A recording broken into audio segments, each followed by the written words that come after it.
زمونږ استاد محترم به واقع ذکر کول علامہ فخر الدین رازی رحمت الله علیه ډیر لوی عالم دی لوی مفسر دی تفسیر کبیر هغه لیکلی ډیر اعلی تفسیر دی او جامع المعقول والمنقول عقلی دلائل او نقلی دلائل بلکې د علوم په دنیا کې سمندر هغه ته ویلی شو سمندر د علم سمندر چې کله د علم نه فارغ شو نو هغه په خپل علم باندې اکتفا نه کول چې زه خو ډونه لوی عالم یم او زه خو په معاشره کې د علم سمندر حسابېږم په هغې باندې اکتفا نه کول د چا بزرگ او شیخ سره خپل اصلاحي تعلق قائم کو او په هغه زمانه کې نجم الدین کبرا رحمت الله علیه دا هغه سره د خپل تعلق قائم کو حالانکه دومره لوی یعنی دومره فقهي او دومره منطقي عالم د علم سمندر دریاب چې تفسیر کبیر داسې جامع تفسیر لیکلی چې زموږ په جنان طالب علمان هغه ویلي هم نشي هغه تفسیر ویول هم غټ علم پکار دی دومره لوی عالم دی او د هغه په زمانه کې دا دهریان ډېر زیات و دهریان چې کوم د الله د وجود قائل نه او د الله د توحید قائل نه نو په دې باندې هغه زبردست دلایل پیش کول زبردست دلایل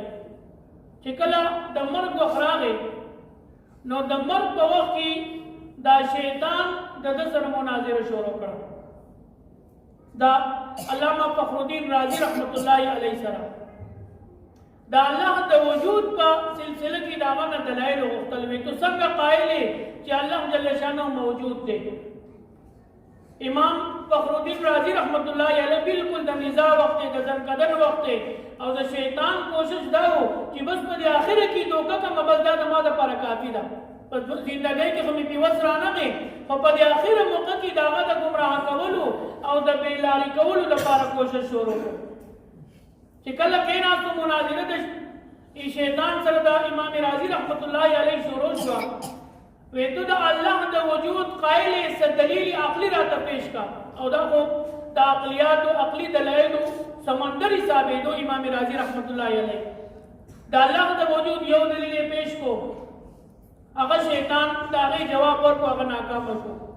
دویم دلیل پیش کو شیطان جواب ورکو هغه ناکام شو دریم څلورم داسې معامله روانه وه تقریبا 98 دلائل امام فخر الدین رازی رحمت الله علیه دا د الله په وجود باندې عقلی دلائل پیش کړه او تاریخ لیکي چې د سره د الله په وجود باندې عقلی دلائل تقریبا 99 دلائل د سره موجود او په زندګۍ کې چې بچا په دغه باندې اعتراض وکړو یعنی چې کوم عام صحیح حالت کو نو په دوه دریو دلایلو کې به سړی د الله د وجود قائل شو هغه شیطان هغه مقابله کول د سره نو یو روایت کې راځي چې د الله د وجود دلایل 98 دلایل ذکر کړل او بل تاریخ لګي 360 دلایل ذکر کړل 360 دلایل د الله په وجود باندې خو په اخر کې دا ټول دلایل چې دي نو د شیطان رد کړل دغه په مقابله کې جواب ورکړ اوس د نزاع حالت ته اخرنی وخت د ځنکدن وخت او د شیطان سره د الله په وجود باندې د امام رازی رحمت الله علیه مناظره ده اوس کا داغه سره دلیل نه او د الله د وجود او د الله د قدرت او د وحدانیت په سلسله کې معمولی مدته کې شکوک او شبراغله او کافر د دنیا سړی تیر شي نو په دغه وخت کې په امام رازی رحمت الله علیه باندې ډېر خپل راغله ډېر عجیبه حالت او کیفیت داغه شو چې اوس بل دلیل څه پیش کړ کم دلایل چې زما سره هغه می پیش کړه او داغه پرد کې هغه ته خدا پته نه ودا شیطان دی داغه پرد کې هغه داغه جوابونه ورکړه بهر صورت دیږي په کم شیخ سره کې ناستو نجم الدین کبرا رحمت الله علیه داغه سره کې ناستو نو د الله والا خلق داسي چې په خاص موقع باندې د خپل کرامات دي الله تبارک وتعالى په داسي موقع دي ته خاص القا کوي د تهجد ټیمو او د شیخ نجم الدین کبرا رحمت الله علیه سره پلاس کې هغه لوټوا او د سرنامې کو د الله د طرفه هغه القا شو چې دغه شان فخر الدین رازی هغه شیطان را کې باسل او د الله په وجود باندې دا غنه دلایل واړي حکم چې پیش کړه هغه کې هغه پیل راغی دا شیخ نجم الدین کبرا رحمت الله علیه دا او دا زده لپاره اوبه راغستې وې او په دغه ټیم کې د هغې دین آواز وکړو وی ای راځي تو دله دا جواب ولې نه ورکړې چې دا الله موجود شته الله موجود دی واحد لا شریک ذات دی او بغیر څه د دلیل د الله موجودګي منه اړو دلیل ته ضرورت شته دی دغه خبر الله دا هغه وګونو تر ورسوله او اخرنی خبر د امام رازی رحمت الله علیه دا وی الله جل شانه موجود ګڼم او الله واحد لا شریک ګڼم بغیر څه د دلیل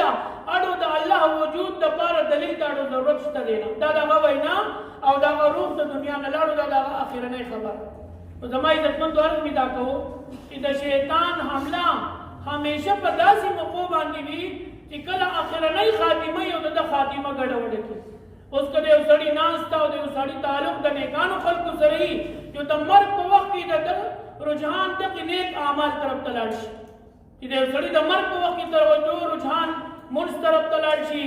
نیکانو طرف ته لاړ شي قرآن طرف ته لاړ شي د خاتمه به په ښایسته طریقه باندې کېږي او که یو سړی بدعملي چې د مرګ په موقع باندې د رجحان دنیا طرف ته ځي پته نه لګي څنګه خاتمه کېږي او دا امام رازی رحمت الله علیه دا ډېر لوی الله